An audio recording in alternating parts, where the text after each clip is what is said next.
Okay. Ok, pessoal. Everybody have a nice break? Vocês tiveram um bom intervalo? Oh wow, we get to listen to the short American girl again. Ah, vamos ouvir essa baixinha americana de novo. Right? Okay. Ok. I know there are probably a lot of questions. Eu sei que vocês devem ter and algumas I'm going to perguntas. kind of go through this Então, part of the eu vou program to passar por essa hopefully parte answer agora some do of those how do programa we do this e questions. daí And give you vamos a couple more examples responder of as ceremonies that you can perguntas. Eu use. vou dar mais alguns And exemplos I de promise I will cerimônias que have you vocês out of here at podem 12:30 usar. for lunch. Eu vou liberar vocês 12:30 para o almoço, com certeza. Vocês vão poder fazer tudo que vocês quiserem no tempo livre. Depois a gente volta à tarde só às 2.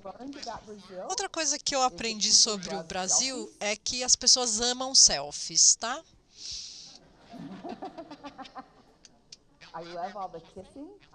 Eu adoro os beijos, ficar beijando pra lá, pra cá. E depois de 4 dias eu aprendi a amar o café também. É bem forte, mas é uma delícia. Então vamos falar sobre como nós fazemos isso, o que nós estamos fazendo por famílias enlutadas. E eu tive umas conversas aqui durante o café, perguntas, e me perguntaram, e se eu estou numa cidade que o funeral é determinado pela administração da cidade? Ah, você pode só ir para esse funeral, não tem competição. E o que é que a gente faz para ajudar as famílias nessa condição? Eu tenho que ter certeza que eu estou fazendo o melhor para as famílias. Isso é um problema da sociedade, não é só um problema do nosso negócio. É como a gente leva em consideração as famílias em luto e como a gente consegue ajudá-las. Então, como eu disse, nos velhos tempos, principalmente nos Estados Unidos, nós tínhamos o embalsamamento, o velório, a gente também trabalhava com ambulâncias, até que era legal ficar de ambulância para lá e para cá. E agora, como a cremação virou 50% do nosso negócio, nós temos que pensar em como servir as famílias de maneira um pouco diferente. E eu posso assegurar vocês que a cremação aqui também vai crescer. Tenham certeza disso e façam esse crescimento, essa transformação da melhor maneira. Eu já disse isso antes, que nós temos que, se você tem um falecimento num hospital ou em casa, isso é uma situação. Geralmente a gente socorre essa família no dia seguinte, então sempre existe umas 12 horas até a família fazer os preparativos. O corpo é levado para o crematório ou para o embalsamamento. As famílias não precisam ter o corpo presente. Eu não acho isso legal, tá? Eu acho que a gente tem que ter o corpo presente porque é mais saudável para as famílias.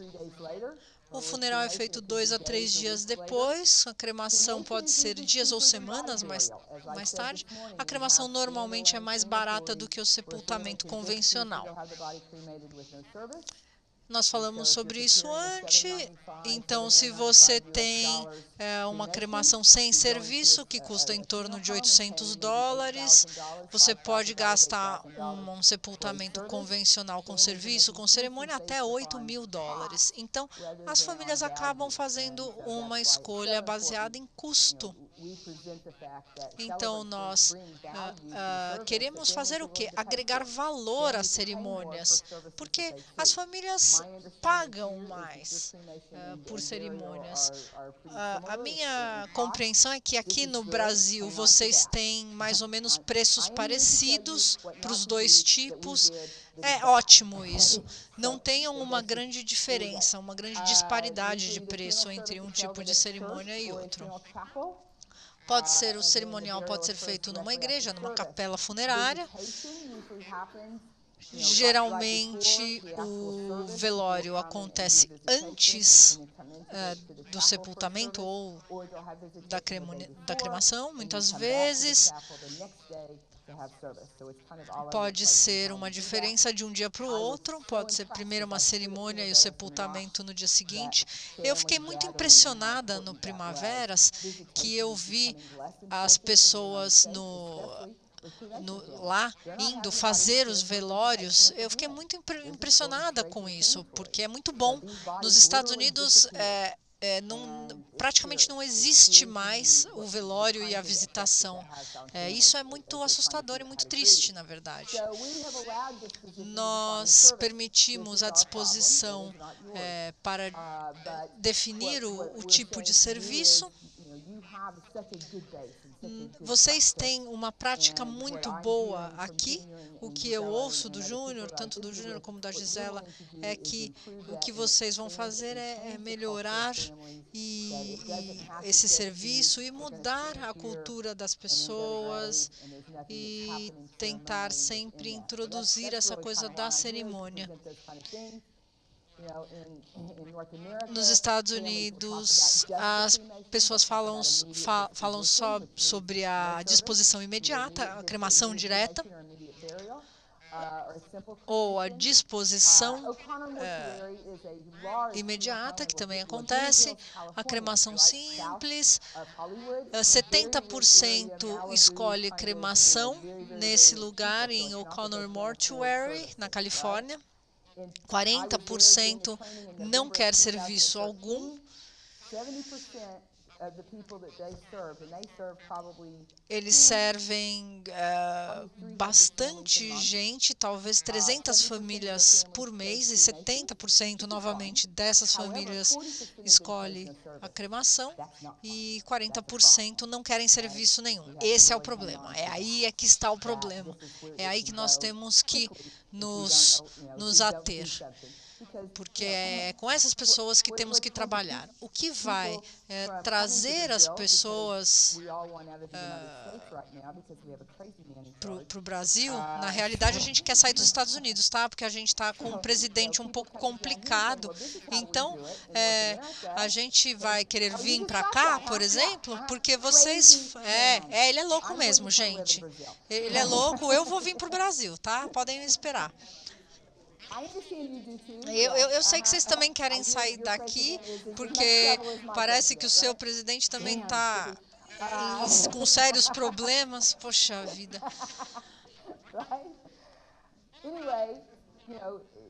De qualquer maneira, vocês têm uma prática muito boa aqui, uma cultura muito boa aqui, e vocês têm gente vindo aqui, por exemplo, e dizendo, poxa vida, isso daqui é muito trabalho. Então, esse tipo de prática ruim pode crescer muito rapidamente.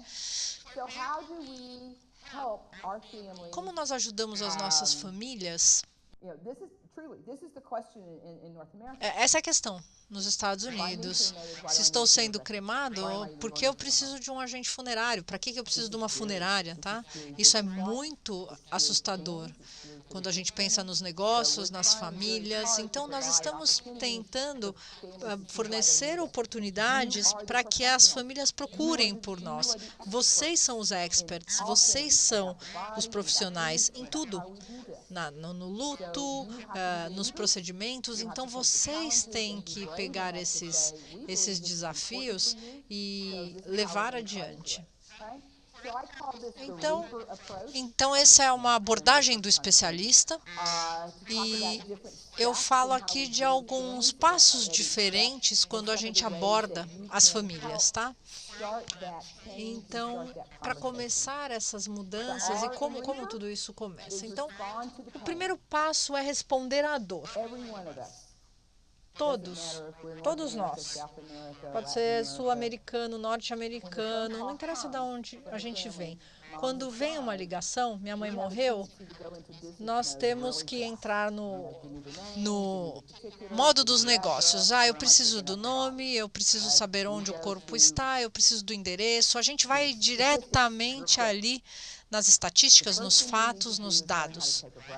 Mas, na realidade, a primeira coisa que temos que fazer é respirar fundo e responder a essa dor.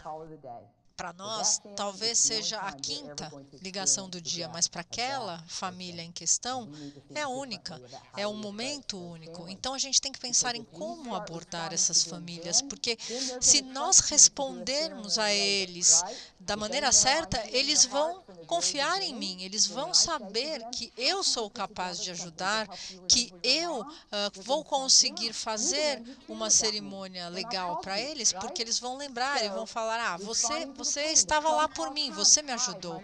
Então, oi, minha mãe ligou, nossa, sinto muito.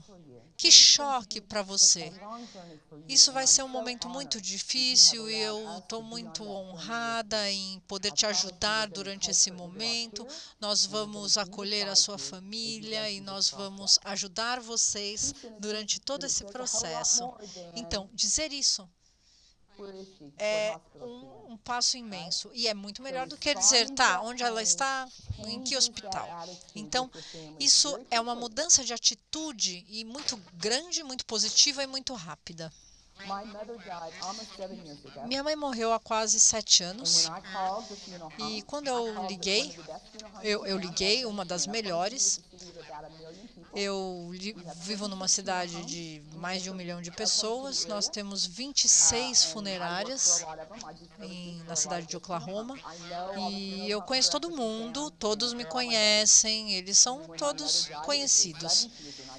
E minha irmã estava na terapia intensiva e nós tínhamos que fazer planos para como seria. E eu liguei uma das melhores, meus amigos. E a minha primeira pergunta foi, quantos certificados você acha que vai precisar? E aí eu fiquei meio embasbacada e falei, nossa, jura? É isso que você me pergunta? Como você se atreve? Por que você não fala comigo sobre perder a minha mãe, ao invés de falar tanto das partes práticas e técnicas? Então, essa primeira ligação é muito importante. É quando você começa a coletar informações. É quando você diz para a família, a nossa empresa faz uma cerimônia única, diferente e especial para a sua família. E me fala da sua mãe, fala algumas coisas, o que ela gostava de fazer, qual era a cor favorita. Se você fosse escrever um livro sobre ela, como seria o título desse livro?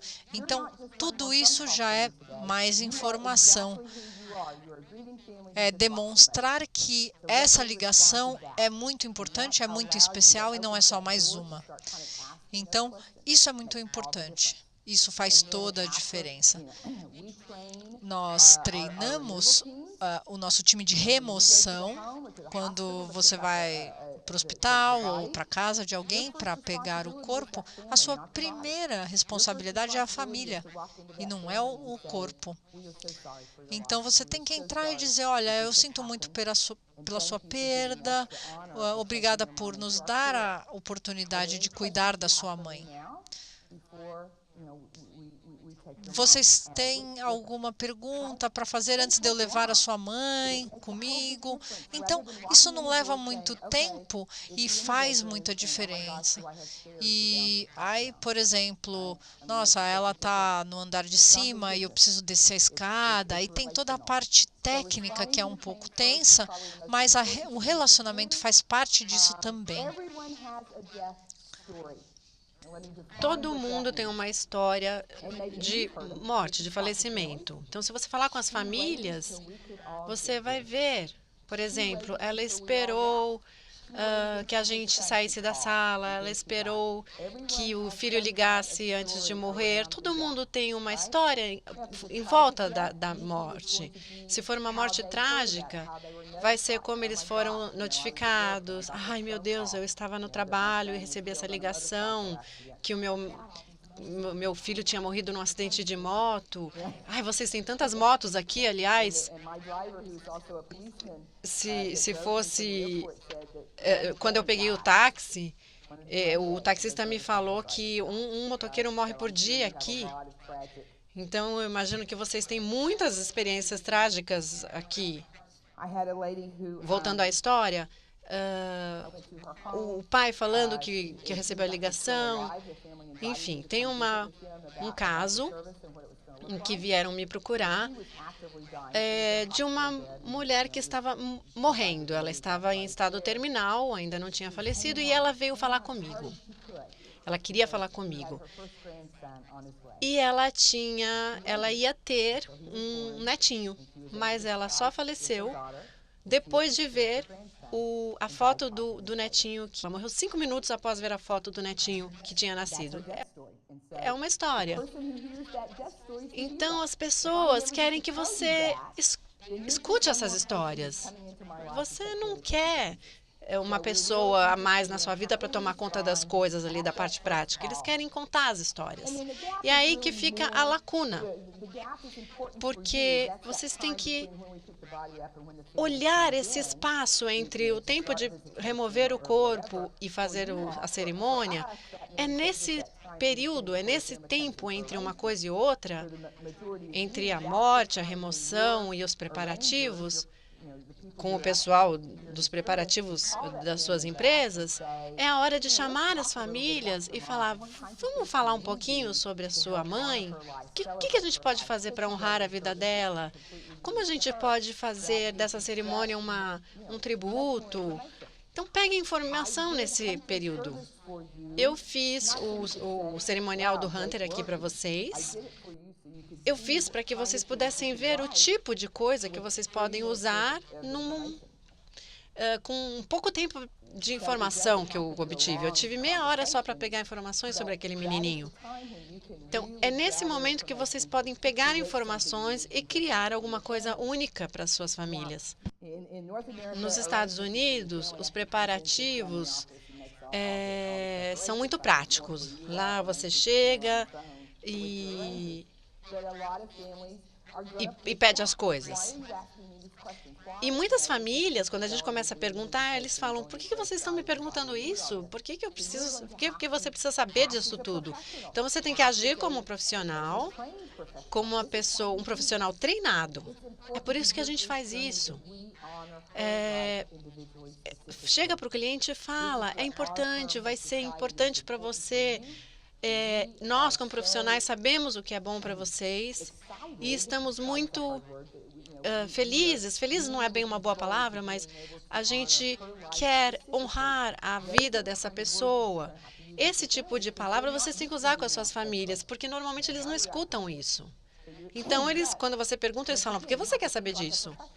Mas, de novo, se vocês agirem como profissionais e explicarem, eles vão aceitar. Por exemplo, se eu tiver que fazer uma cirurgia na cabeça, eu vou para o médico, ele não vai me perguntar o que você acha que a gente devia fazer. Eu vou falar, eu não sei, você é o profissional, você que me fala o que eu tenho que fazer. Então, temos que pensar como profissionais. Nós somos aqueles que estão no negócio e que sabemos o que existe e que podemos falar, deixe-me te ajudar com isso, deixe-me ajudar na sua dor. Isso significa que o E aqui significa engajar histórias. Sejam curiosos sobre a vida das pessoas. Peguem 15 minutinhos, 20, 30 no telefone e peguem informações. Aprendam como abraçar a causa da pessoa. Falem para eles, conte mais.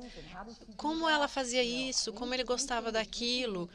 Qualquer coisa que vocês possam fazer para engajar essas histórias e pegar mais informações para criar uma cerimônia boa, uma cerimônia única. Isso a gente vai fazer daqui a pouco. Então, sempre temos que estar abertos à conversa com as famílias. Então, a gente pergunta memórias. Qual foi a melhor hora com a sua mãe? Qual seria a melhor palavra para definir a sua mãe? Qualquer coisa que ajudaria eles a se engajarem nesse processo de lembrança, de memória. Eu sei que aqui no Brasil você tem uma cultura de falar você vai conseguir, você vai passar por isso e vai ficar tudo bem. Ou seja, a gente cobre, a gente esconde as coisas e depois vão resolver de outro jeito. Mas há um caminho, há um começo mais saudável para falar sobre uma morte. Né? Existe uma coisa mais elaborada para lidar com aquela dor. Então, se vocês veem essas pessoas o tempo inteiro, vocês têm mais condições de ajudá-los nesse processo. Porque normalmente as pessoas me contam que ninguém me perguntou, ninguém falou disso comigo. Então, temos que se preocupar com o que falar para as famílias. O A aqui é articular opções. Talvez essa seja a coisa mais difícil na nossa profissão, porque a gente tem que ter coragem e ter segurança para falar. Deixe-me te ajudar, deixe-me tentar te ajudar e explicar por que isso é importante. E eu não estou falando que a gente vai mudar a cultura de um dia para o outro, que as pessoas vão aceitar. Eu sei que é difícil, mas eu também sei que vocês têm tantas oportunidades para tentar fazer isso, para criar cerimônias menores, escolhendo as palavras que vão ser ditas. E vocês poderão aprender a dizer, vamos criar algo diferente. Mesmo se a pessoa fala, eu quero um padre, eu quero... Tudo bem, eles têm o direito de escolher. Mas o que eu escuto é que isso está se tornando menos comum. Então, a gente pode oferecer algo diferente do que a abordagem tradicional. Vocês podem dizer coisas...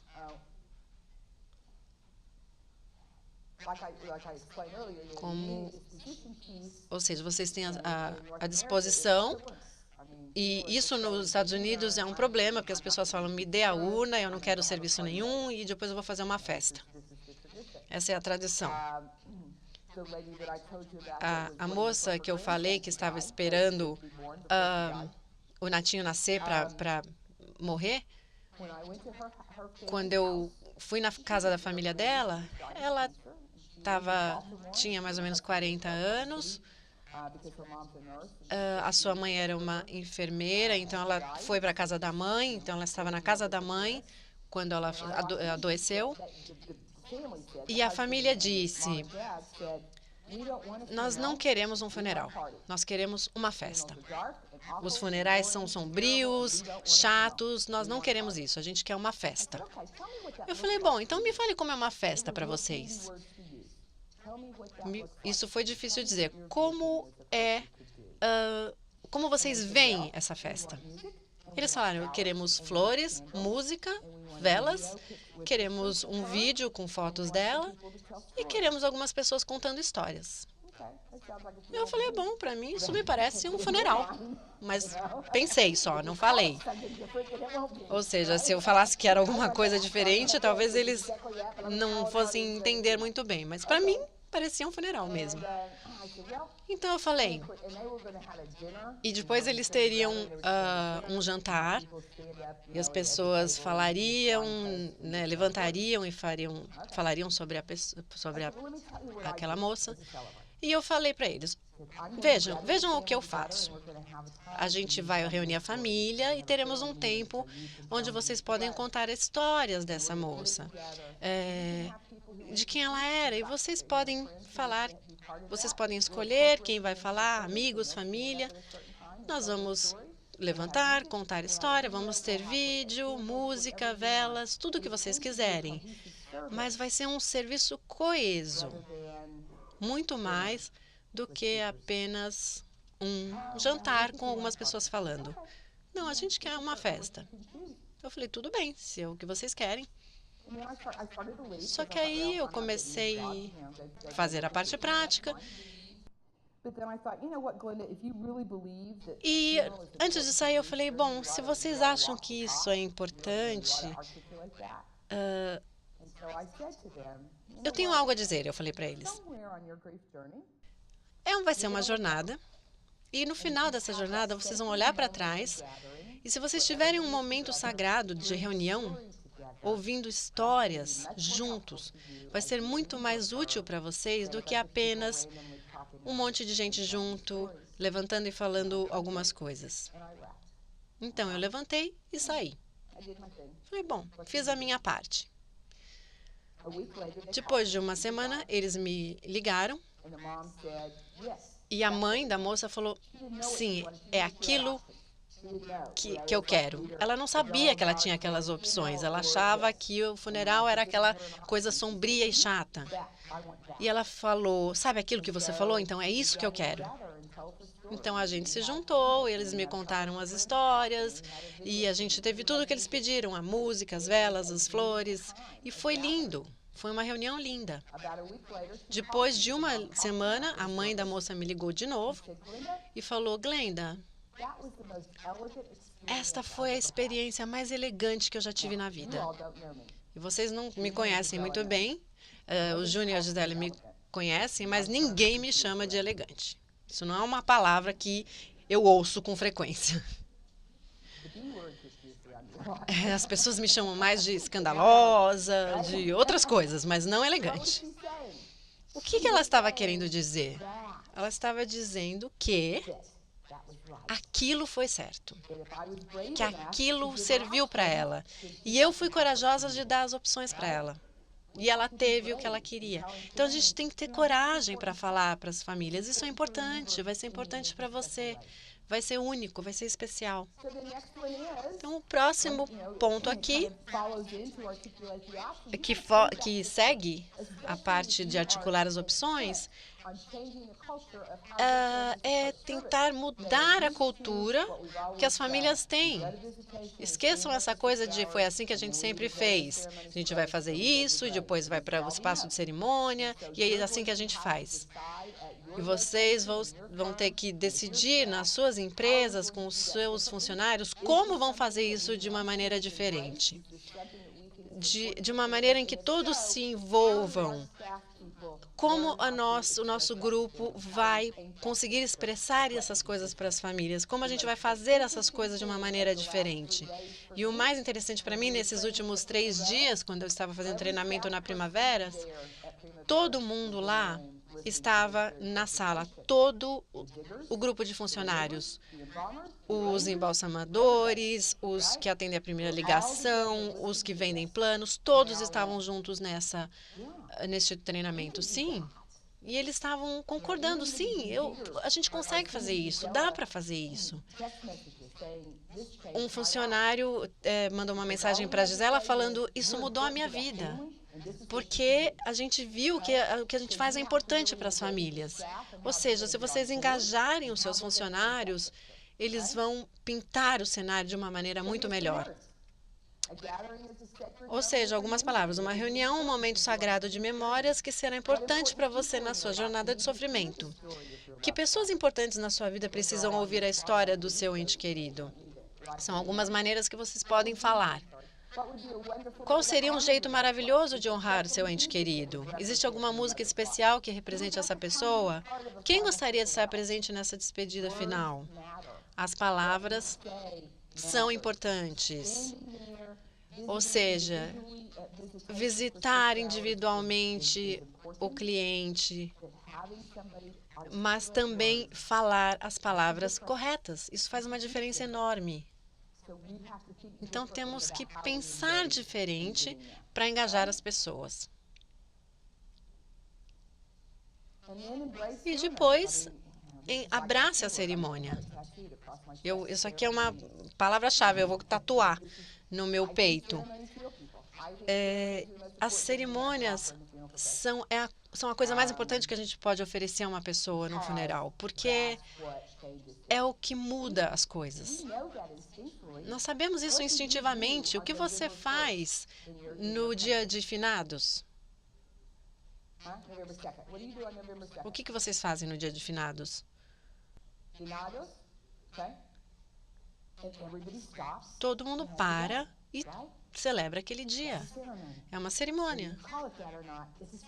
Você pode não chamar disso, mas é uma cerimônia. Nós paramos e lembramos. Ou seja, em Oklahoma, talvez vocês se lembrem que em 1995 um prédio caiu com uma bomba e matou mais de 400 pessoas. Isso aconteceu em 1995, mas todo ano, em 26 de abril, a gente para e faz uma cerimônia para lembrar disso. As cerimônias são importantes, então a gente tem que abraçar isso. A gente faz isso sem querer, às vezes, como sociedade, porque parar e pensar é importante. Então, a gente pode fazer isso para todo mundo. Bom, eu vou dar alguns exemplos para vocês que estão no seu livro.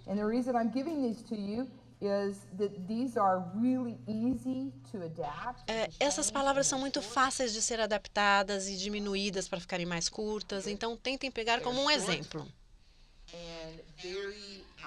E muito abertas a mudanças, ou vocês podem usar no começo da visitação ou no final da cerimônia, na cerimônia perto do túmulo. Eles são alguns modelos, alguns padrões que vocês podem adaptar para o seu uso. Então, o primeiro é um reconhecimento geral. Hoje é um dia importante quando nos reunimos para honrar uma vida e velar um falecimento. O tempo para por apenas um momento, enquanto estamos aqui para reconhecer que alguém tocou nossas vidas, deixou uma marca nos nossos corações. O John deixou esta vida dia 28 de junho, mas seu espírito e sua vida fizeram a diferença e continuarão a fazer enquanto cada um de vocês se lembrar dele em seus corações. Vocês agora são representantes e embaixadores do legado de John. Ele deu maravilhosos dons de bondade, graça, força, aceitação e amor. Embora nem todos os momentos fossem fáceis, nem todas as recordações gravadas em ouro, em última análise, ele deu a cada um de nós cada centímetro do que tinha para oferecer. Ele nunca se segurou e sempre tentou se dar por inteiro. Vocês são o futuro dessas memórias. Sejam gentis e pacientes uns com os outros e permitam que cada um de sua família experimente o sofrimento da melhor maneira. Há uma sacralidade nas lágrimas. Não são a marca da fraqueza, mas do poder. Elas falam eloquentemente mais do que 10.000 línguas. São mensageiras do sofrimento arrebatador e amor indescritível. Aceitem as lágrimas e deem os seus ombros e os seus abraços para compartilhar. Ajudem-se nesses momentos difíceis, nessa jornada de dor. Isso leva 3 minutos, são parágrafos, e vocês podem adaptar isso para qualquer tipo de momento, para o momento do velório, para o enterro. E vocês podem, eu estou dando essas palavras para vocês, vocês podem fazer o que quiserem com elas. Essa é uma maneira de vocês começarem a pensar em como a gente constrói todo o acervo de palavras para o cerimonial. Aqui tem um para os pais. Os pais nos trazem para o mundo e nos dão ferramentas para conseguir que nós estejamos no mundo da melhor maneira e andar com justiça, com amor e com afeto. Nós crescemos e pode ser que vamos embora, mas tem algo muito especial em compartilhar as nossas nossas vitórias e as nossas derrotas. Mesmo que a relação com os pais seja difícil, nós sempre estamos em casa, e em casa é onde o coração está, é o nosso lar.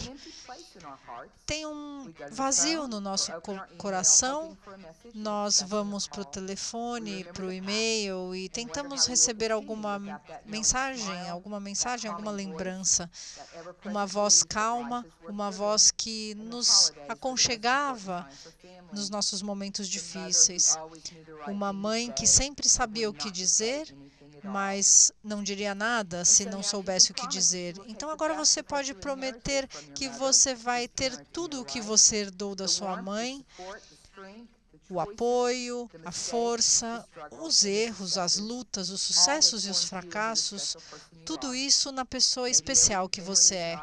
Talvez cada memória, cada afeto, cada coisa, tudo isso é uma parte que não se abala na sua vida. E hoje nós nos reunimos para lembrar dessa pessoa tão importante. 2 parágrafos, 3 parágrafos, vocês podem fazer isso. Essa é uma maneira de pensar em como nós conseguimos apresentar alguma coisa sobre a vida de alguém. Então, aí você pode expandir isso para serviços mais especiais. Falamos sobre quando as famílias vão pegar as urnas, então digam alguma coisa, façam alguma coisa, levem para a sua sala de cerimônias, tenham algumas flores, algumas velas, uma cerimônia pequena. Nós gostaríamos que você tivesse essa cerimônia para honrar e lembrar da memória da sua mãe.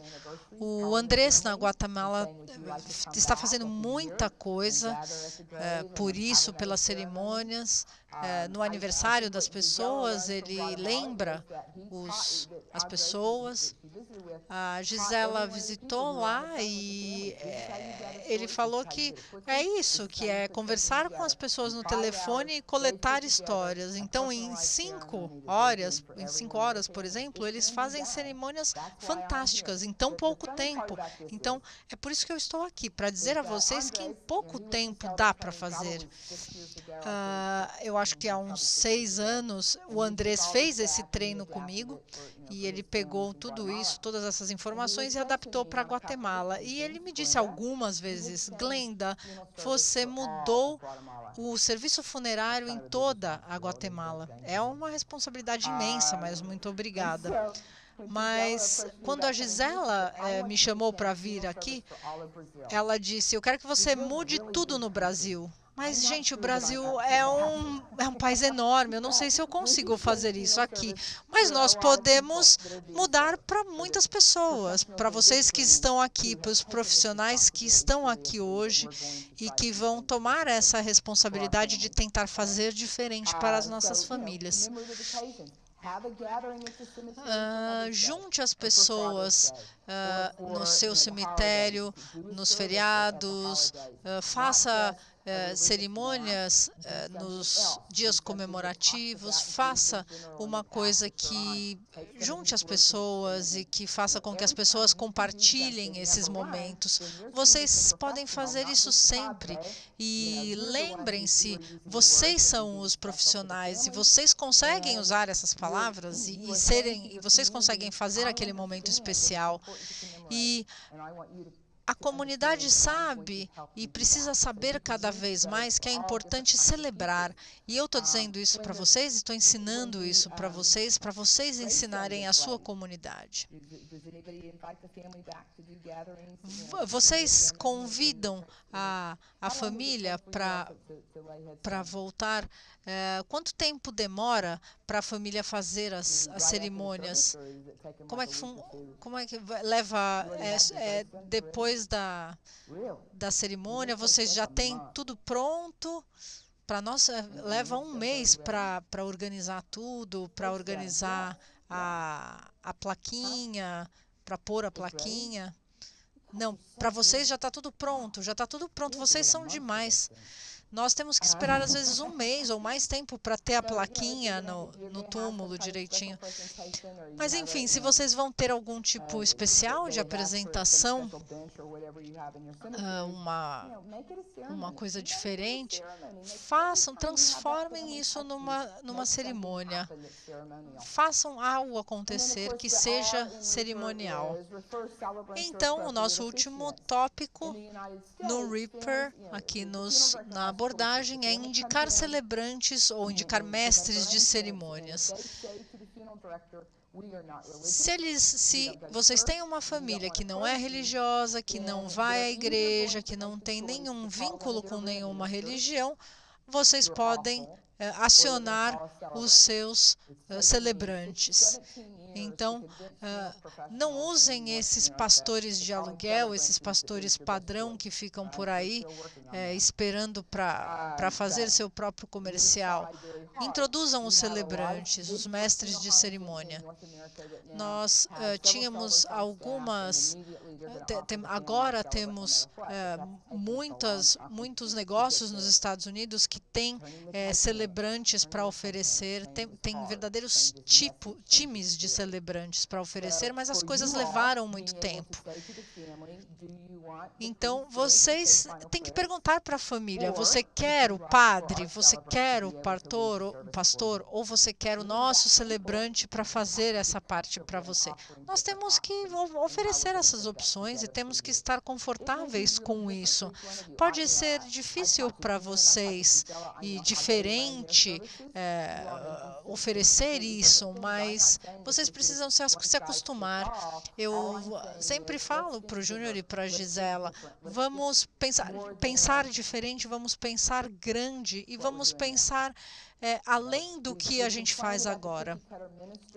Esses tipos de pastores padrão que fazem sempre a mesma coisa, honestamente, a gente oferece também esse tipo de serviço, oferecia isso. E agora, de um tempo para cá, nós começamos a mudar. E temos que chacoalhar as coisas para que tudo seja diferente.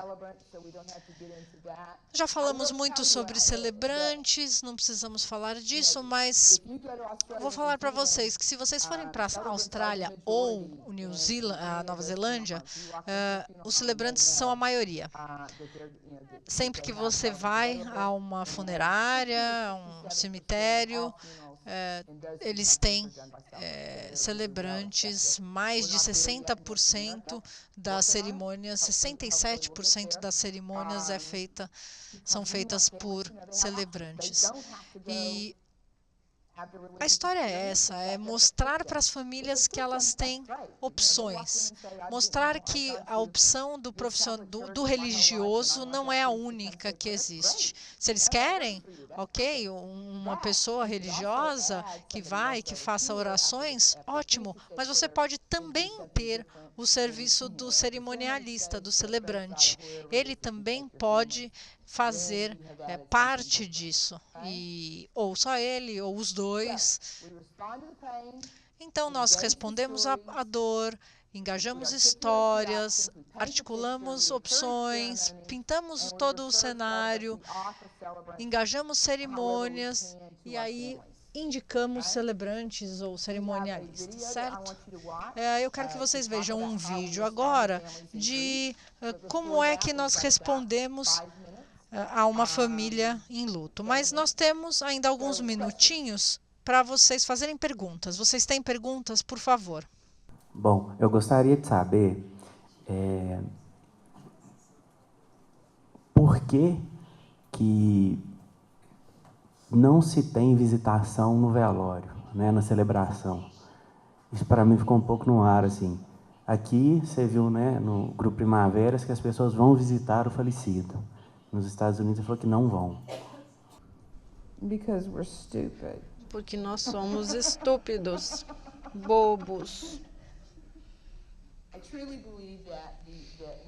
Eu acredito que quando a cremação começou a ter um efeito, a gente fez essas escolhas como pessoas da indústria funerária. A gente parou de encorajar as pessoas a verem o falecido. É nossa culpa. A gente fez isso. Por isso que eu estou aqui falando, não façam isso. Porque é ruim. E temos um buraco agora para preencher devido a isso. Isso responde sua pergunta? Podia ter parado só dizendo que a gente foi burro, mas... Mais perguntas?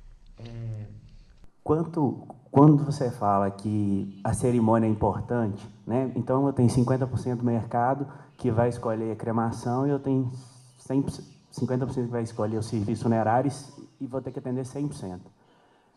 Quando é a cerimônia, qual que é o valor disso, propriamente dito, e quanto que isso representa no valor de funeral? Você me falou o valor da cremação e o valor do serviço funerário completo. Quanto que isso representa? A cerimônia e o serviço funerário. Nos Estados Unidos?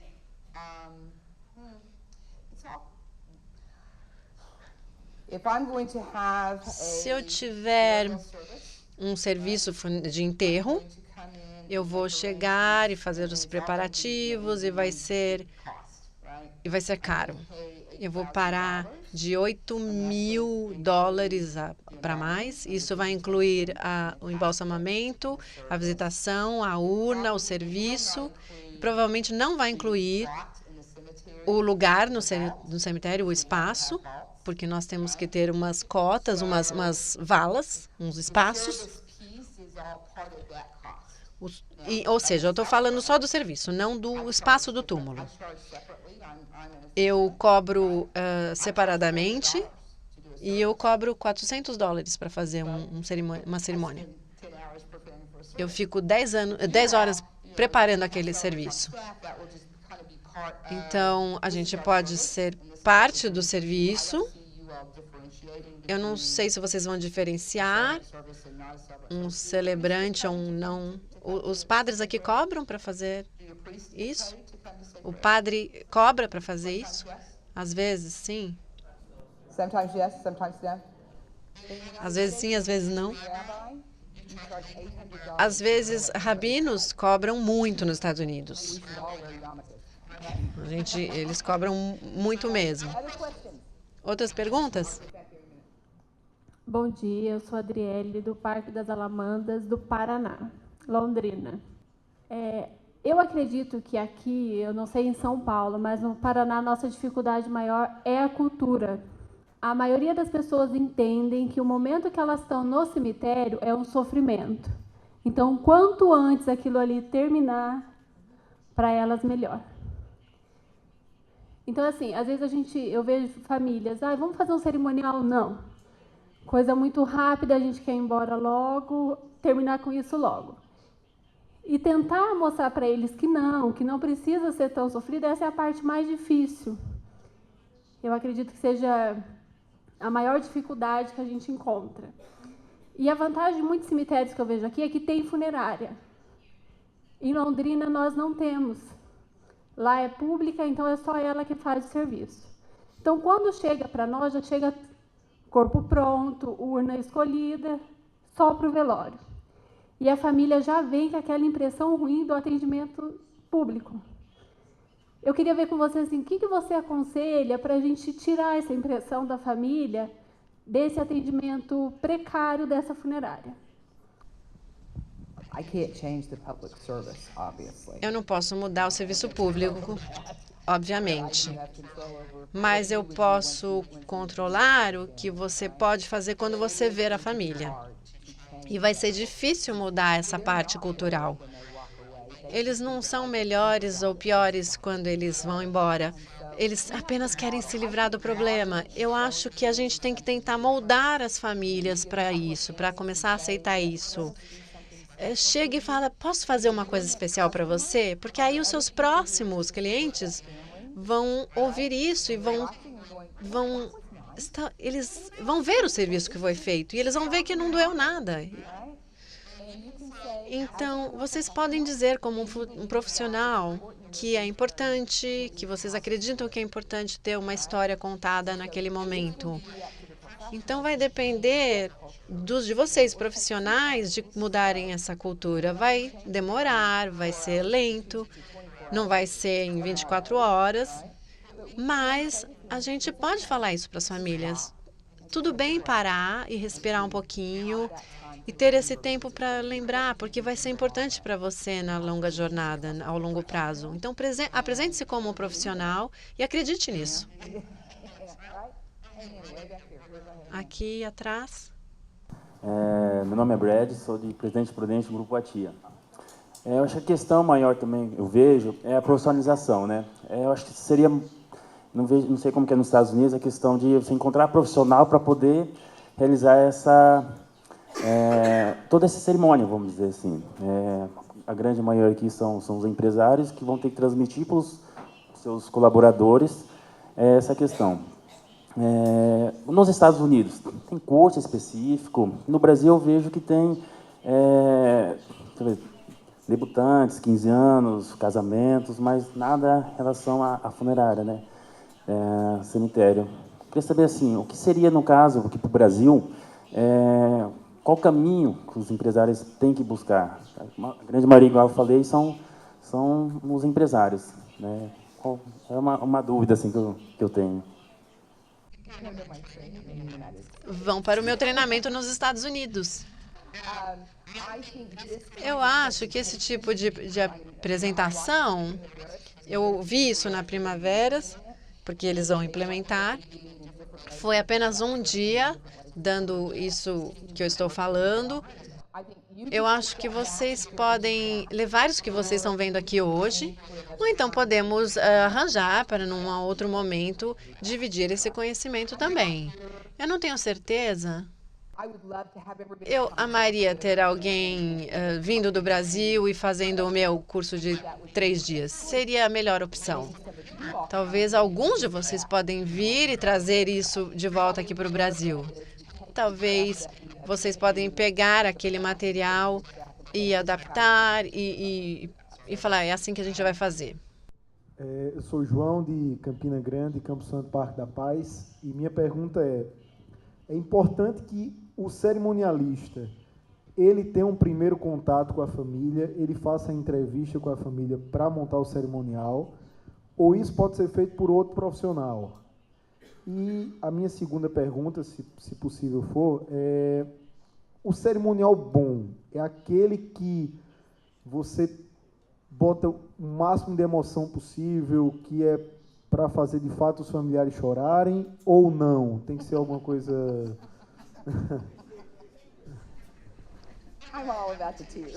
Eu gosto de lágrimas. Eu não estou querendo manipular os sentimentos de ninguém aqui. Eu não quero fazer as pessoas chorarem. Mas eu quero falar sobre uma perda. Então, essa é a realidade. E eu acabo tocando o sentimento das pessoas. Mas eu acho que as partes técnicas de como isso vai funcionar para vocês aqui no Brasil, vocês têm que ver com os seus funcionários. Se é a pessoa que faz o primeiro atendimento do telefone que vai juntar as informações e vai passar para o celebrante, ou o celebrante vai ligar depois para a família e perguntar a história. Eu, como celebrante, eu mesma, eu gosto de falar com a família, de ligar para eles e ter esse encontro. Eu acho que estabelece uma conexão, uma coisa que me ajuda, uma relação de confiança. Então, mas, é claro, é diferente porque eu faço uma abordagem diferente. Eu sento com eles por 2 horas. Agora, eu acho que a melhor prática seria a mesma pessoa que vai fazer a celebração que converse com a família. Então, só para compartilhar a nossa experiência, estamos no 3º ano que iniciamos o cerimonial chamado Cerimonial Memória e Saudade, em Caxias do Sul. E assim, parece até que a gente já se conhecia, né? Quanta coisa temos em comum e é por aí o caminho. Então, nós acolhemos a família e pedimos que eles falem da pessoa falecida. E a gente diz, olha, eu vou escrevendo os aspectos, porque depois precisamos produzir o texto que vai ser lido. Então, é uma cerimônia que dura 10 minutos, 10 a 15 no máximo, e já fizemos coisas fantásticas, inclusive de ter dança no momento da despedida. Então, é uma experiência que vale a pena, e assim, a fidelidade é aquilo que vem da família. Então, a gente não inventa, não põe nada do que não tenha vindo no conteúdo.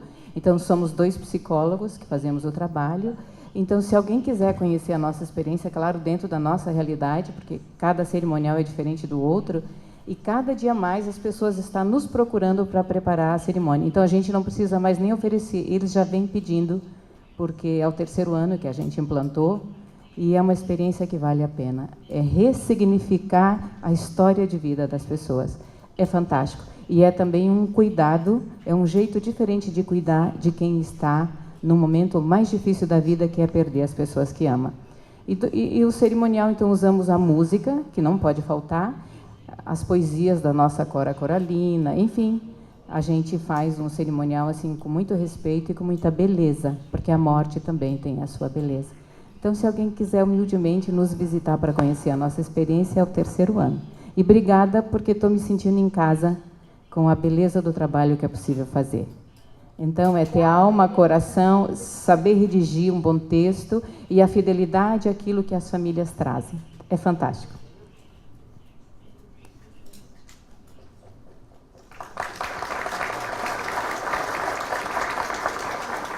Ladies and gentlemen, it can be done. Senhoras e senhores, isso pode ser feito. And if these guys would scream at me, I have a mic drop moment right E now. se vocês não gritarem comigo ali, eu vou derrubar meu microfone agora. Porque é isso. A gente pode moldar as famílias para aquilo, ensiná-los. Falar sim. Eu acho que eu já falei tudo. Ela resumiu para mim. Perfeito. É perfeito. Você disse que o funeral é... Eu estou confusa agora, você está falando em inglês. Você disse que os serviços funerais são feitos 2 a 3 dias depois. Se a gente fizer isso aqui, a gente vai ter muita reclamação. Então, o que você faz com as famílias com esse tempo? E por que você gasta 2 a 3 dias para fazer esse funeral? Porque a gente não trabalha 24 horas por dia. A gente trabalha das 8 às 5, porque a gente é um pouco preguiçoso. Ou porque as famílias esperam que as pessoas possam se reunir. Eu não estou propondo aqui que vocês mudem a sua cultura e passem a fazer isso em 2 a 3 dias. Eu estou falando que vocês podem pegar o conceito e fazer a mesma coisa em 5 horas. Vocês podem construir uma cerimônia baseado nesses conceitos. Assim como essa moça acabou de contar, eles estão fazendo isso. Eles falam com a família num período curto de tempo. Então, eu sei que vocês têm esses obstáculos de tempo, mas vocês podem fazer. Não precisa seguir o meu modelo e falar, é assim que a gente faz, vocês têm que fazer. Então, vocês podem criar cerimônias mesmo num tempo espremido. Ou então, vocês podem começar a falar para as famílias que eles não precisam ter tanta pressa, que eles podem demorar um pouquinho mais, respirar, a gente não precisa se apressar tanto. Então, eu não estou dizendo... Eu não quero voltar para casa e falar, mudei o Brasil, agora eles fazem cerimônias só depois de 2 ou 3 dias. Não é isso, não é bem essa a ideia. Vocês podem criar algo adaptado para vocês num período mais curto. Isso clareou para você um pouco? Eram 2 questões, é isso? Só para ter certeza. Okay. As I said to you, Como eu disse antes, o meu pai e eu trabalhamos juntos. Ele já foi um pastor, ele começou a estudar a dor, ele saiu da igreja e começou a escrever sobre a dor e o sofrimento. E ele é a razão porque a gente construiu esse programa para ajudar as pessoas que estão passando por uma dor. Então, nesse pedaço do curso, vocês vão ouvir o Doug falando como responder a essa dor, e depois a gente tem almoço, e depois a gente tem uma pausa, né? E então vamos lá para depois continuar.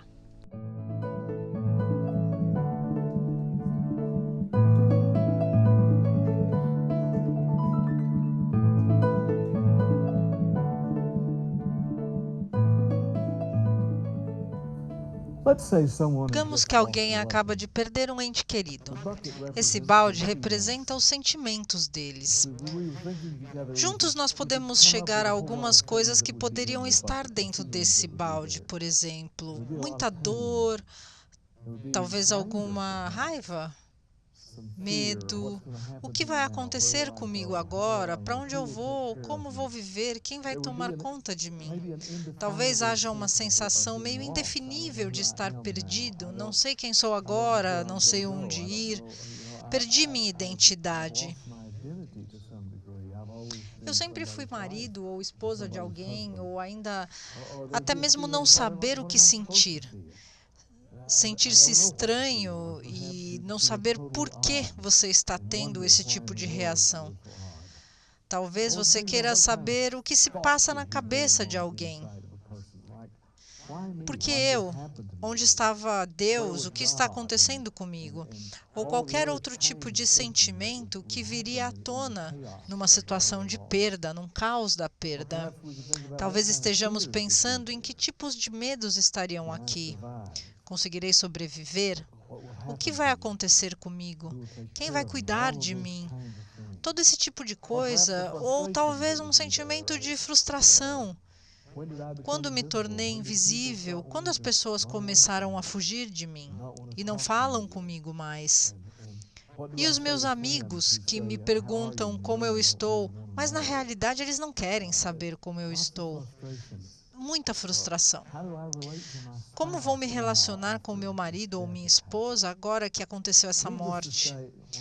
É desnecessário dizer que quando uma pessoa sofre uma perda, esse balde dela está cheio, transbordando com pensamentos, sentimentos, medos e frustrações. E o problema é que eu também tenho um balde que está cheio de planos, de atitudes para fazer você se sentir melhor, para resolver a dor e para fazer tudo melhorar. E o que eu quero realmente é derramar tudo o que tem no meu balde dentro do seu balde, porque eu quero que você se sinta melhor. E eu sou sincero em dizer que quero que você se sinta assim. Mas não tem mais espaço para nada. Nada mais cabe dentro do seu balde. O seu balde está totalmente cheio. Mas o outro problema é que tenho medo do seu balde. Eu não sei se eu quero estar lá.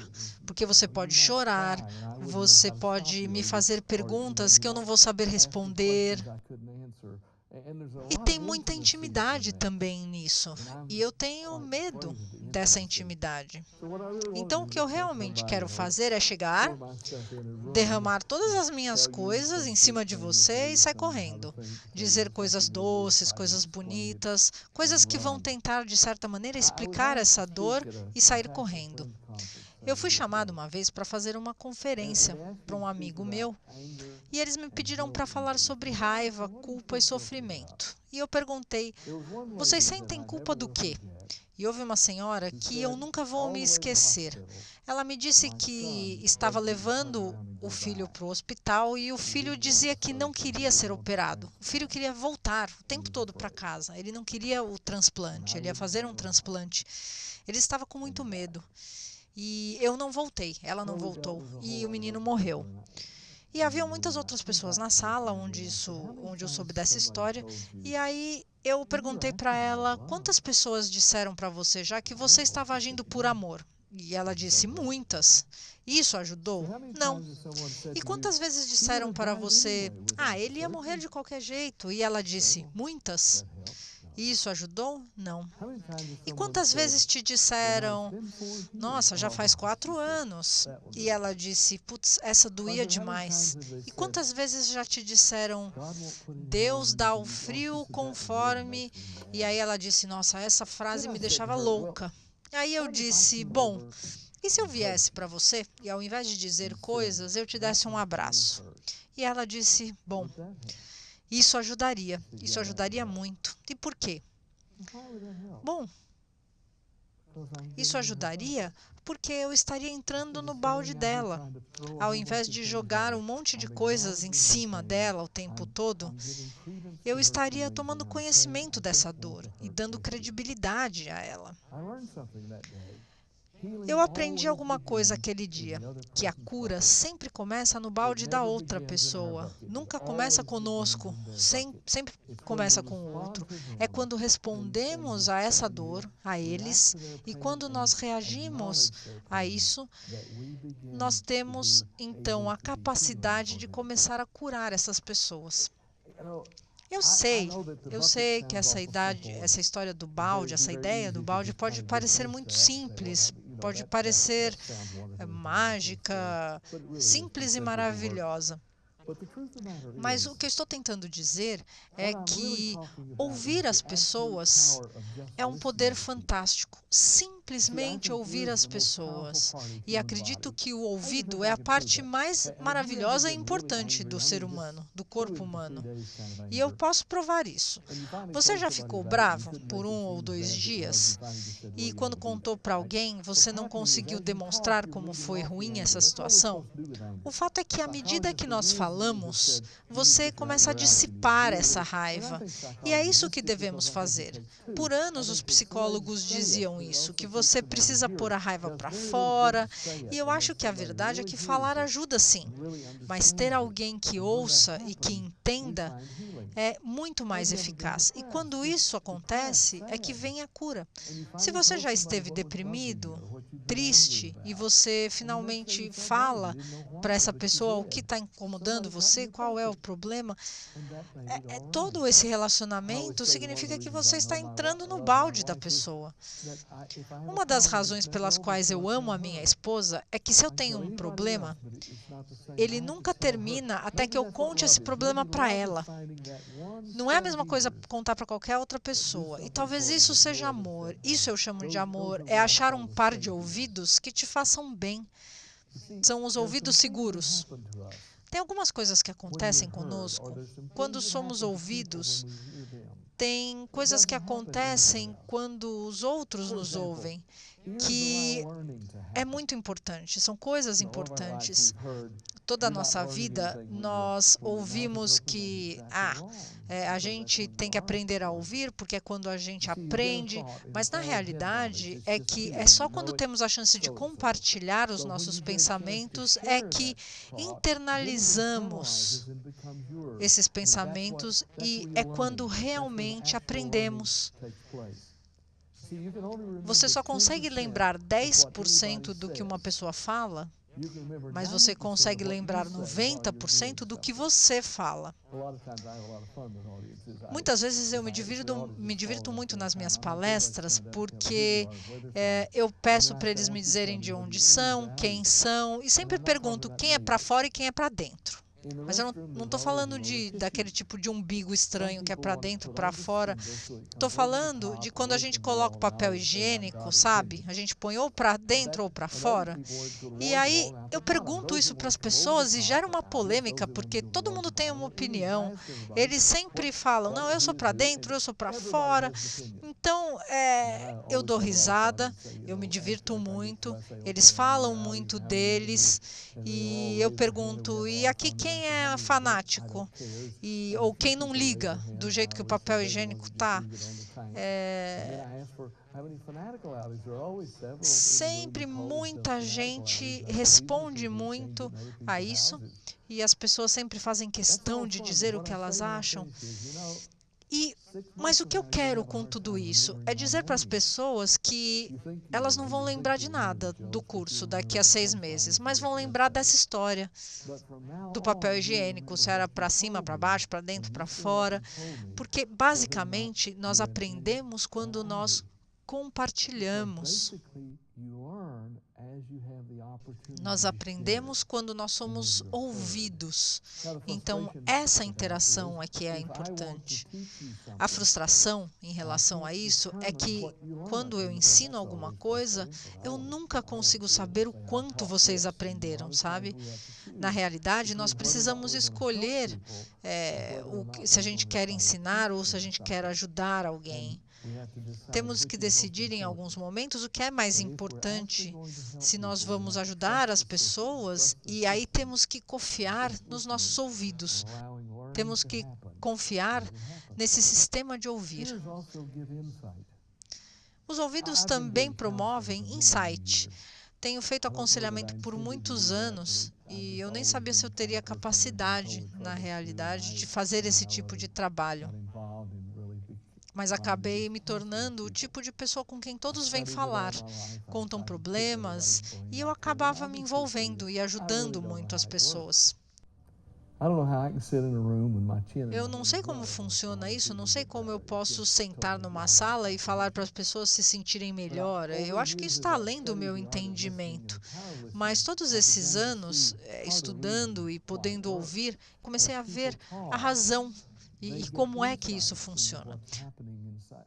Conforme as pessoas vão falando, elas vão tendo insights sobre o que está acontecendo dentro delas. E eu vi isso acontecendo muitas vezes. Eu tinha pacientes que falavam muito por 1 ou 2 sessões, por 3 sessões às vezes. E aí tinha essa mulher que vinha e ela falava muito rápido e muito por 1 hora, ia embora, voltava e era sempre assim. Ela falava o mais rápido que ela podia. Um dia, no meio de umas sessões, ela parou, fez silêncio. Eu consegui ouvir, sabe, o silêncio que ela fez. E ela disse, sabe, eu acho que sempre precisei competir com a minha mãe. Eu não disse nada. Aí ela ficou em silêncio por alguns instantes e então ela voltou a falar e continuou falando pelo resto da hora. Na sessão seguinte, na porta, eu disse, olha, não começa a falar nada até que eu consiga te perguntar uma coisa. E aí eu perguntei, o que você aprendeu até agora? E ela disse, na última sessão você me falou que eu competia com a minha mãe e eu achei isso muito profundo. Mas, na realidade, eu nunca disse nada. Foi ela que falou isso, mas ela achou que eu tinha dito. Então, foi um insight que, às vezes, a gente não pode determinar como ele vem. E não podemos julgar também o tipo de insight que as pessoas têm. Então, se vamos ajudar as pessoas, nós vamos sempre nos sentir um pouco inadequados, porque nunca vamos entender o que nós fizemos mesmo. Eu tenho andado com uma moça que perdeu a filha em um assassinato e nos tornamos grandes amigos. Eu a vejo toda quarta-feira, quando estou aqui na cidade, e quando a sessão termina, eu levo sempre ela no carro, porque nós viramos amigos. E quando ela sai, eu penso, nossa, não faço ideia se essa foi uma boa sessão ou não, porque eu não sei o que se passa dentro dela. E eu não posso julgar nada disso. Então eu nunca sei se eu estou sendo adequado ou não. Preciso apenas confiar nos meus ouvidos. A terceira coisa que acontece quando somos ouvidos é que isso nos dá a sensação de sermos entendidos.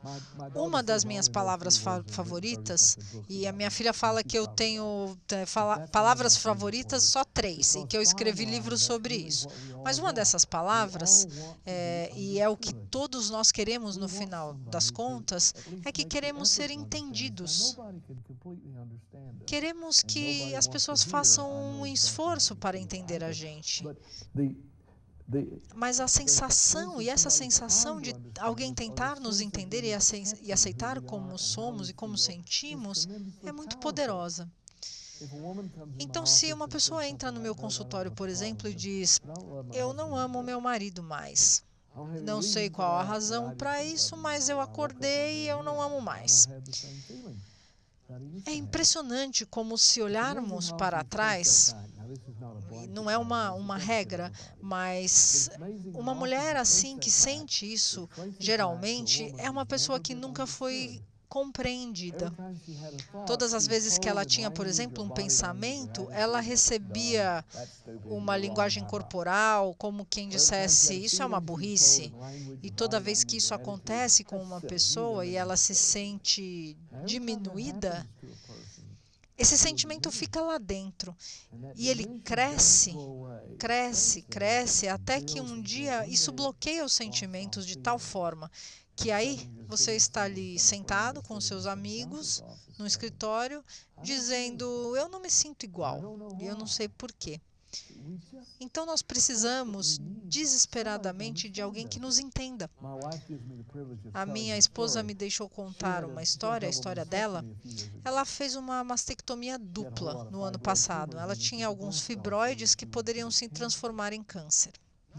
Ninguém preparou ela para essa cirurgia, ninguém disse como seria dolorosa e ninguém a disse que a reconstrução não é tão perfeita assim. E eu passei por tudo isso com ela, tentando entender, tentando aguentar firme. Mas quando eu aprendi o valor da palavra compreensão, eu olhei para ela e perguntei, Bárbara, me diz o que você realmente sente. E ela disse, eu acordo todos os dias de manhã com vontade de voltar naquele médico e dizer, coloque eles de volta, está tudo errado, você cometeu um erro. E aí eu disse, mas você sabe que eles não podem fazer isso. Mas não seria maravilhoso que existisse um lugar onde você poderia ir e dizer isso? E ser aceito, ser compreendido. Esse é o poder da aceitação. Se somos entendidos, podemos começar a ir em frente. Se isso não acontece, se ficamos ali estagnados, não compreendidos, tudo vira uma obsessão para nós. Tenho tentado há bastante tempo escrever um livro, que eu não sei se eu vou conseguir escrever algum dia, que é sobre a mágoa. E eu não acho que a mágoa acontece porque alguém é cabeça dura e não perdoa, mas eu acho que a mágoa acontece porque alguém foi magoado e essa mágoa nunca foi compreendida. E todas as vezes que alguém precisa lidar com isso é tão complicado. Nunca alguém senta e diz, como você se sente? O que tem aí no seu balde? E com o tempo, isso pode realmente virar uma obsessão e dominar a sua vida. Eu conheci duas senhoras em Nevada que me disseram que a mãe delas é a mulher mais negativa do mundo, que já conheceram. Ela diz que se lembra de todas as mágoas que tem e lembra delas 100% do tempo. Então eu liguei para elas no lobby do hotel e perguntei o que a sua mãe fala a maioria do tempo. E elas disseram que o que mais magoa a elas é que ela diz que a vida dela parou quando o garotinho dela morreu. Mas ela ainda tem a nós, e o nosso irmão morreu há 61 anos. Então, quando ela disser isso novamente, eu disse para elas, você pode não conseguir, mas tente se esticar, toque nela e pergunte, mãe, como você se sente? Porque, na realidade, há 60 anos, ninguém entrou no balde dela, ninguém perguntou como ela se sentia naquela época, ninguém ligou. E agora ela tem esse sentimento dominante, negativo na vida dela. Então, vejam, o oposto da compreensão não é incompreensão, mas a banalização. Não queremos ser banalizados.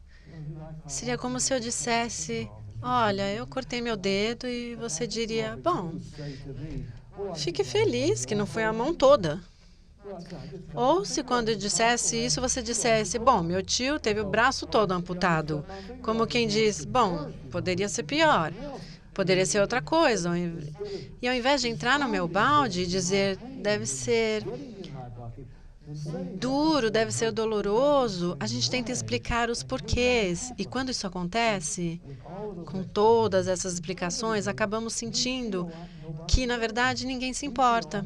Sentimos que não entendem ou que ignoram nossa dor. Temos que ter cuidado com algumas coisas. Por exemplo, ao ler as Escrituras, a Bíblia. Eu amo a Bíblia e acho conforto e significado. Tento viver de acordo com a Bíblia. Mas o que fazemos, o que a gente tem a tendência a fazer é usar as Escrituras que queremos para fazer as pessoas se sentirem melhores. Se você olhar direito para elas, são elas que banalizam mais a dor. Você pode dizer a alguém, 20 anos depois, que tudo aconteceu como deveria ser, mas você não disse isso a alguém na manhã seguinte que o marido dela morreu. Se você quer deixar alguém muito bravo, ache alguém que acaba de perder um filho e diga que Deus dá o frio conforme o cobertor. E por que isso dói? Porque você está banalizando aquela situação.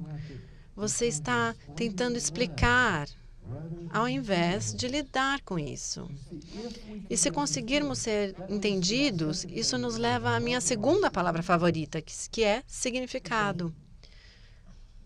Porque quando as coisas acontecem com a gente, em especial as coisas ruins, a primeira coisa que queremos fazer é estabelecer um significado para aquele evento.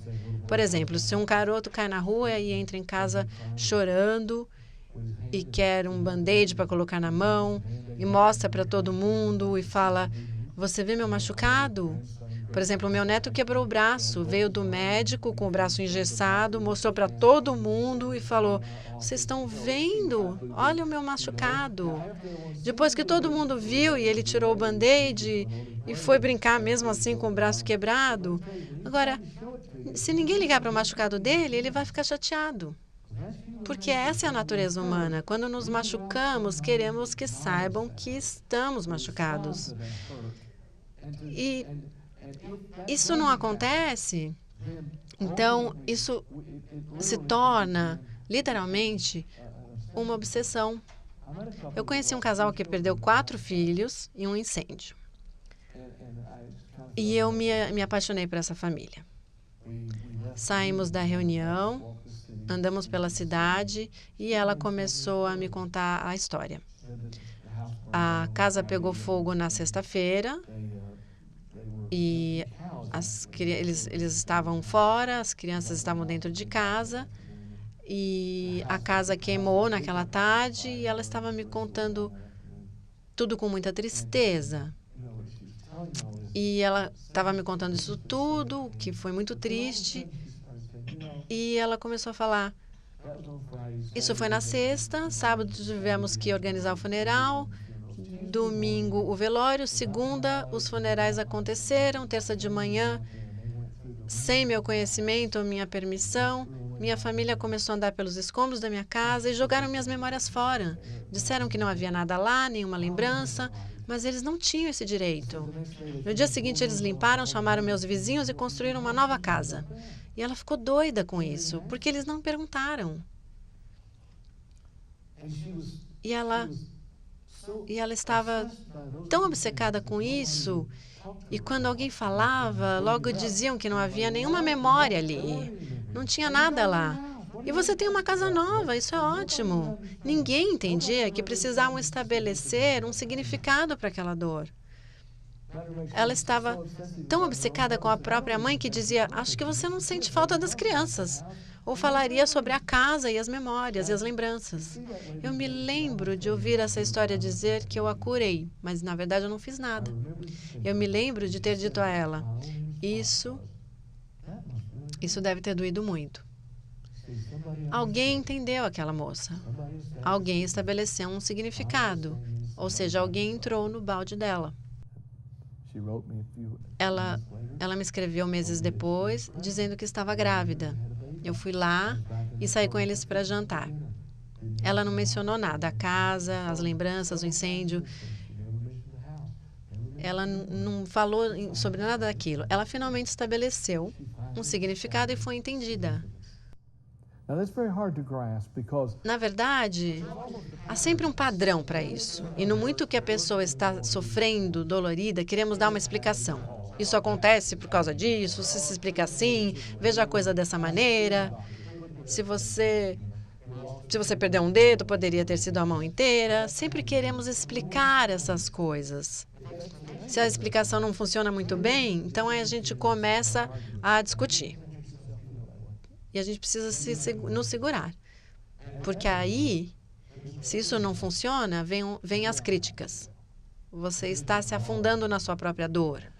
E eu acho que esse padrão está tão internalizado que eu diria que temos que morder nossas línguas para não continuar a fazer esse tipo de coisa. Porque, inevitavelmente, vamos explicar, porque queremos que as pessoas se sintam melhor.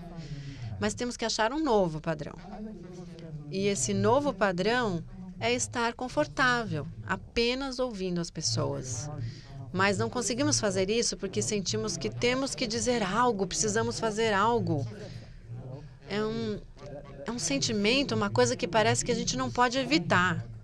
Queremos corrigir, explicar. E é muito difícil. Uma senhora de Michigan me ligou, eu não a conhecia, e ela me disse: eu caí no chão e eu não consigo me levantar. E eu falei: o que aconteceu? E ela me explicou que seu marido e filho foram mortos em um acidente. E ela disse: a dor e o sofrimento têm sido tão insuportável que eu caí na sala e não consigo me levantar. Então eu rastejei até o telefone e eu não sei como ela tinha meu número, mas eu perguntei: o que você está com vontade de fazer? E ela disse: eu estou com vontade de gritar. Eu disse: então grite. Ela falou: não posso gritar com você no telefone. Eu falei: por que não? Ela falou: eu nem te conheço. Eu falei: melhor ainda, você pode gritar e não precisa nem lidar com isso depois. Ela começou a gritar. E aposto que ela disse todos que gritou por uns 20 minutos. E pareceram 20 minutos. Parecia uma eternidade. E depois ela se sentiu melhor, obrigada, agradeceu e desligou. Mas houve um momento em que se eu tentasse fazer outra coisa e tivesse dito alguma coisa, não teria dado certo. A gente tem que ficar confortável ouvindo. E aí a gente começa a focar no balde. O que as pessoas estão sentindo, o que elas estão pensando, quais são os seus pensamentos, quais são as frustrações. Temos que estar confortáveis, porque ao invés de focar no balde, estaremos focando no que vamos dizer ou como vamos explicar. Basicamente, as pessoas querem que a gente reconheça e responda à dor que eles estão sentindo. Dar legitimidade, credibilidade, ao invés de banalizar. A última coisa que querem ouvir é a primeira coisa que querem sentir. E a primeira coisa que eles querem ouvir é: eu sei como você se sente. But the first thing they want to feel is somebody does know how I'm feeling, and they need. E eles precisam que a gente faça isso, ouvindo, entendendo e fazendo com que sintam que são ouvidos. Todo tipo de explicação acaba banalizando, e essas explicações, essas tentativas de explicações, elas servem para defender Deus. Se é que é o que defender, e os argumentos acabam fazendo a pessoa se sentir que não acreditamos nela, ou que não aceitamos seus sentimentos, ou como elas veem a dor. E a crítica aliena a pessoa. Você nunca vai se sentir a salvo com alguém que quer te corrigir o tempo todo. Nunca vai se sentir à vontade para dizer o que quer dizer. E é importante considerar também o tempo. Não é o que dizemos ou como dizemos, mas quando dizemos. Você pode dizer o que quiser a alguém quando eles sabem que você está dentro do seu balde. Mas tudo que você disser antes disso pode ser ofensivo. Há um lugar para o nosso input, mas sempre um momento certo, e é depois de ouvir. A gente pode fazer uma série de coisas, mas depois de ouvir. Depois de aceitar a sua dor. Aí a gente pode dizer o que quiser. E eles vão aceitar e ouvir o que estamos falando. It may be that if you're studying this in a group, that this would be Num estudo, num grupo, há around us that need um tempo para isso tudo. Como a gente faz? Qual é o tempo para entrar nesse balde?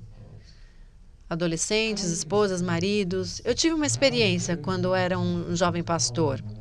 Recebi uma ligação sobre a morte de um recém-nascido e nunca tinha ouvido falar isso na minha vida. Uma mulher achou seu bebê morto no berço. Ela correu para a cidade, ela estava no interior, na casa da mãe. Eu fui para lá sem saber o que fazer ou o que dizer. Cheguei, estava um caos. A mãe estava sendo segurada para não encostar no bebê. E eles estavam falando para ela: você precisa nos ajudar. E eles falaram: pastor, você precisa nos ajudar. E eu não sabia se ela podia tocar no bebê ou não, eu não sabia de nada. E nesse momento alguém disse: o Sr. Lockstone está aqui. Ele era um diretor funerário naquela cidade. E esse homem era maravilhoso. Se eu pudesse engarrafar o sentimento que tomou conta naquela noite, eu ficaria muito rico, porque o sentimento era: o Sr. Lockstone está aqui, ele vai cuidar de tudo, ele sabe o que fazer, ele vai cuidar da gente. E a coisa mais estranha foi que ele entrou e não disse Nada. Ele apenas olhou a mulher, lhe entregou o bebê e saiu da sala. E todos saíram. Eu olhei para ele e disse, bom, certamente eu tenho que ficar. Ele não disse nenhuma palavra. Ele sentou a jovem mãe no sofá, deu o bebê no colo dela e as únicas palavras que ele disse toda manhã foram: agora você pode segurar seu bebê no colo o quanto quiser e quando você terminar, eu vou precisar cuidar de tudo. E eu fiquei ali maravilhado, testemunhando o poder da presença. Ele não disse nada a essa mãe, que estava ali lutando para tocar no filho e sendo contida para que não chegasse muito perto, mas ela ninou o bebê por alguns minutos e deu o bebê ao Sr. Lockstone e disse: você pode cuidar do meu menininho agora. Esse é o poder da presença. E é isso o que precisamos aprender a usar. Obrigada por tudo que vocês me ensinaram aqui hoje. E estaremos juntos aqui à tarde para continuar trocando. Depois vamos ter mais perguntas e nos vemos às 2. Obrigada. Tchau, tchau.